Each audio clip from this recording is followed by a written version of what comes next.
ಬಿಜೆಪಿಯಲ್ಲಿ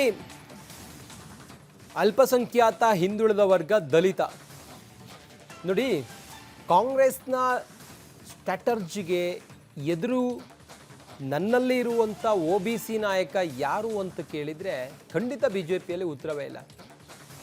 ಬಿಜೆಪಿಗೆ ನಾವಿಕನಿಲ್ಲದ ನಾವೇ ಒಬಿಸಿಯ ಲೀಡರೇ ಇಲ್ದಂಗಾಗಿದೆ. ಇದ್ರೂ ಕೂಡ ಅವ್ರು ಯಾರು ಕೂಡ ಈ ಹೊತ್ತಿಗೆ ಇಂಥವರೇ ಒಬಿಸಿ ನಾಯಕ, ಆ ಒಬಿಸಿ ನಾಯಕನಿಂದ ಒಬಿಸಿ ಮತಗಳನ್ನು ಸೆಳೆಯಬಹುದು ಅನ್ನುವಂಥ ಯಾವುದೇ ಆಶಾಭಾವನೆ ಕಂಡು ಬರ್ತಾ ಇಲ್ಲ.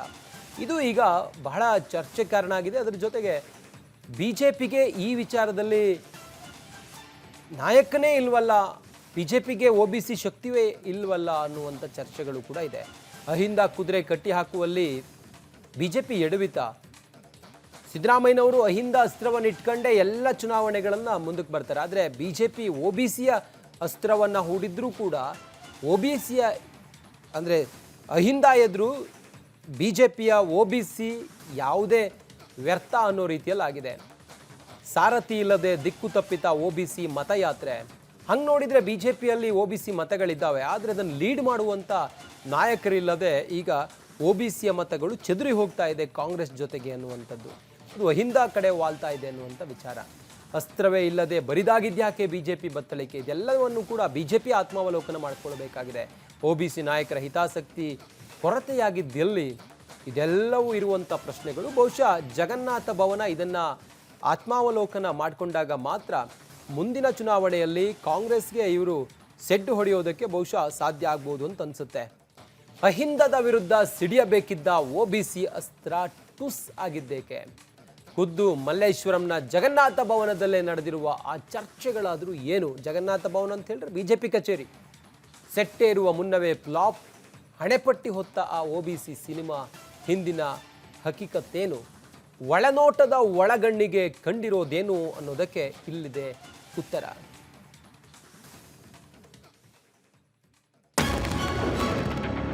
ಅಹಿಂದ ಕುದುರೆ ಕಟ್ಟಿ ಹಾಕುವಲ್ಲಿ ಎಡವಿತ ಬಿಜೆಪಿ. ಅಸ್ತ್ರವೇ ಇಲ್ಲದೆ ಬಣಗುಡುತ್ತಿದೆ ಕೇಸರಿ ಪಡೆ ಬತ್ತಳಿಕೆ. ಅಹಿಂದ ಸಿದ್ದರಾಮಯ್ಯರನ್ನ ಮುಖ್ಯಮಂತ್ರಿ ಸ್ಥಾನದ ಮೇಲೆ ಕೂರಿಸಿ ಹಾಲಿನ ಅಭಿಷೇಕ ಮಾಡಿದ ಮಂತ್ರದಂಡ.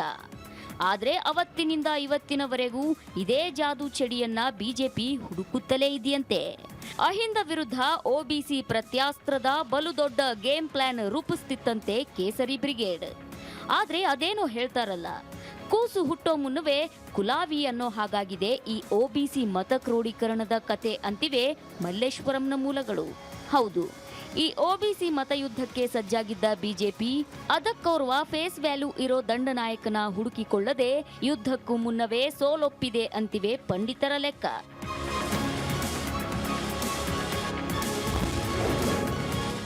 ಎರಡು 2023ರ ಫಲಿತಾಂಶ ಬದಲಿಸಿದ್ದ ರಣತಂತ್ರ. Lingayat okay, Okkaliga not reachable.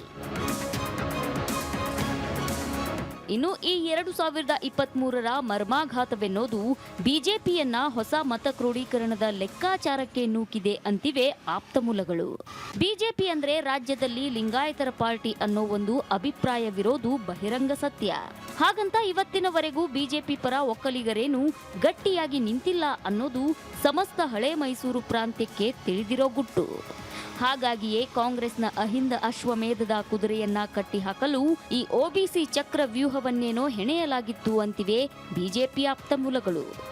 ಆದರೆ ಈ ಅವಕಾಶವನ್ನೇ ವರವಾಗಿಸಿಕೊಳ್ಳಬೇಕಿದ್ದ ಸುನೀಲ್ ಕುಮಾರ್ ಬಂಗಾರಪ್ಪ ರೀತಿಯ ನಾಯಕರು ಈಗೇನ್ ಮಾಡ್ತಿದ್ದಾರೆ ಅನ್ನೋದು ಸ್ವತಃ ಕೇಸರಿ ಮನೆಯಲ್ಲೇ ಚರ್ಚೆಯಾಗ್ತಿದೆ.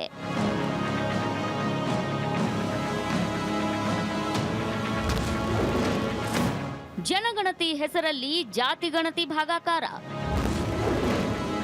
ಮತ ಬ್ಯಾಂಕ್ ರಾಜಕೀಯಕ್ಕೆ ಮಾಸ್ಟರ್ ಪ್ಲಾನ್. ಹಿಂದೂ ಹೃದಯ ಸಿಂಹಾಸನಾಧೀಶ ಅಂತ ನರೇಂದ್ರ ಮೋದಿ ಹೆಸರಲ್ಲಿ ಹಿಂದುತ್ವದ ಸುನಾಮಿ ಎಬ್ಬಿಸಿತ್ತು ಬಿಜೆಪಿ. ನರೇಂದ್ರ ಮೋದಿ ಹೆಸರಿನಲ್ಲೇ ನಭೋತೋ ನ ಭವಿಷ್ಯತಿ ಎನ್ನುವಂತ ದಿಗ್ವಿಜಯವನ್ನು ಸಾಧಿಸಿದ್ದಾಗಿತ್ತು. ಆದರೆ 54%ರಷ್ಟಿರೋ ಈ ಒಬಿಸಿ ಮತಗಳು ಒಂದೊಮ್ಮೆ ಬಿಜೆಪಿ ಖಾತೆಗೆ ಜಮೆಯಾದ್ರೆ ಯುದ್ಧ ಒನ್ ಸೈಡ್ ಅನ್ನೋ ಆಲೋಚನೆಗಳಿವೆಯಂತೆ. ದೆಹಲಿ ಮನೆಯಲ್ಲಿ ಕುಳಿತಿರೋ ಕೇಸರಿ ಚಾಣಕ್ಯ ಪಡೆ ಈ ಒಬಿಸಿ ಒಲಿಸಿಕೊಳ್ಳೋ ಎಲ್ಲ ಪಟ್ಟು ಮಟ್ಟುಗಳನ್ನ ರೂಪಿಸಿ ರಾಜ್ಯ ನಾಯಕರಿಗೂ ಟಾಸ್ಕ್ ನೀಡಿದೆಯಂತೆ. ಆದ್ರೆ ಅದ್ಯಾಕೋ ಏನೋ ಕರ್ನಾಟಕದಲ್ಲಿ ಮಾತ್ರ ಬಿಜೆಪಿಯ ಈ ಒಬಿಸಿ ಸಿನಿಮಾ ಸೆಟ್ ಏರೋ ಮುನ್ನವೇ ಫ್ಲಾಪ್ ಆಗಿದೆ ಅಂತಿವೆ ಆಪ್ತ ಮೂಲಗಳು.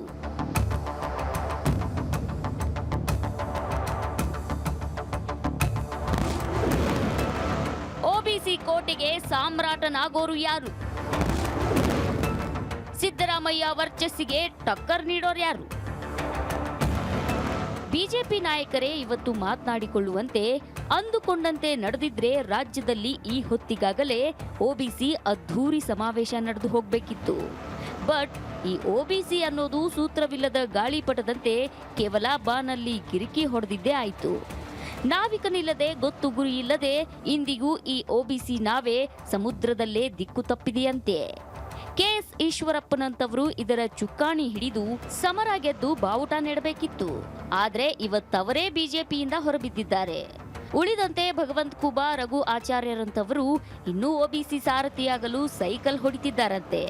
ಖುದ್ದು ಪ್ರಧಾನಿಯನ್ನೇ ಒಬಿಸಿ ಮುಖವನ್ನಾಗಿಸಿ ದೊಡ್ಡ ದಾಳ ಉರುಳಿಸಿದ್ದ ದೆಹಲಿ ಬಿಜೆಪಿ ಗಣಿತ ರಾಜ್ಯದಲ್ಯಾಕೋ ಮೊಳಕೆ ಒಡೆಯೋದಕ್ಕೂ ಅನುಮಾನ ಅಂತಿವೆ ಜಗನ್ನಾಥ ಭವನದ ಮೂಲಗಳು.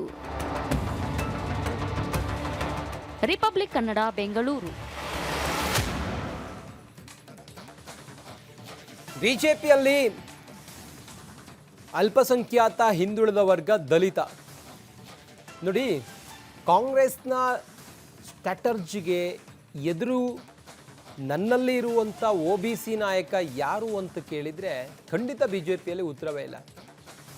ಬಿಜೆಪಿಗೆ ನಾವಿಕನಿಲ್ಲದ ನಾವೇ ಒಬಿಸಿಯ ಲೀಡರೇ ಇಲ್ದಂಗಾಗಿದೆ. ಇದ್ರೂ ಕೂಡ ಅವ್ರು ಯಾರು ಕೂಡ ಈ ಹೊತ್ತಿಗೆ ಇಂಥವರೇ ಒಬಿಸಿ ನಾಯಕ, ಆ ಒಬಿಸಿ ನಾಯಕನಿಂದ ಒಬಿಸಿ ಮತಗಳನ್ನು ಸೆಳೆಯಬಹುದು ಅನ್ನುವಂಥ ಯಾವುದೇ ಆಶಾಭಾವನೆ ಕಂಡು ಬರ್ತಾ ಇಲ್ಲ.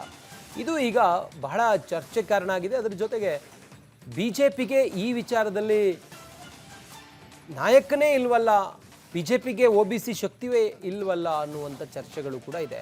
ಅಹಿಂದ ಕುದುರೆ ಕಟ್ಟಿ ಹಾಕುವಲ್ಲಿ ಬಿಜೆಪಿ ಎಡವಿತ. ಸಿದ್ದರಾಮಯ್ಯನವರು ಅಹಿಂದ ಅಸ್ತ್ರವನ್ನು ಇಟ್ಕೊಂಡೇ ಎಲ್ಲ ಚುನಾವಣೆಗಳನ್ನು ಮುಂದಕ್ಕೆ ಬರ್ತಾರೆ. ಆದರೆ ಬಿಜೆಪಿ ಒಬಿಸಿಯ ಅಸ್ತ್ರವನ್ನು ಹೂಡಿದ್ರೂ ಕೂಡ ಒಬಿಸಿಯ ಅಂದರೆ ಅಹಿಂದ ಎದುರು ಬಿಜೆಪಿಯ ಒಬಿಸಿ ಯಾವುದೇ ವ್ಯರ್ಥ ಅನ್ನೋ ರೀತಿಯಲ್ಲಿ ಆಗಿದೆ. ಸಾರಥಿ ಇಲ್ಲದೆ ದಿಕ್ಕು ತಪ್ಪಿತ ಒಬಿಸಿ ಮತಯಾತ್ರೆ. ಹಂಗೆ ನೋಡಿದರೆ ಬಿಜೆಪಿಯಲ್ಲಿ ಒಬಿಸಿ ಮತಗಳಿದ್ದಾವೆ, ಆದರೆ ಅದನ್ನು ಲೀಡ್ ಮಾಡುವಂಥ ನಾಯಕರಿಲ್ಲದೆ ಈಗ ಒಬಿಸಿಯ ಮತಗಳು ಚೆದರಿ ಹೋಗ್ತಾ ಇದೆ ಕಾಂಗ್ರೆಸ್ ಜೊತೆಗೆ ಅನ್ನುವಂಥದ್ದು. ಅದು ಅಹಿಂದ ಕಡೆ ವಾಲ್ತಾ ಇದೆ ಅನ್ನುವಂಥ ವಿಚಾರ. ಅಸ್ತ್ರವೇ ಇಲ್ಲದೆ ಬರಿದಾಗಿದ್ಯಾಕೆ ಬಿಜೆಪಿ ಬತ್ತಳಿಕೆ, ಇದೆಲ್ಲವನ್ನು ಕೂಡ ಬಿಜೆಪಿ ಆತ್ಮಾವಲೋಕನ ಮಾಡಿಕೊಳ್ಬೇಕಾಗಿದೆ.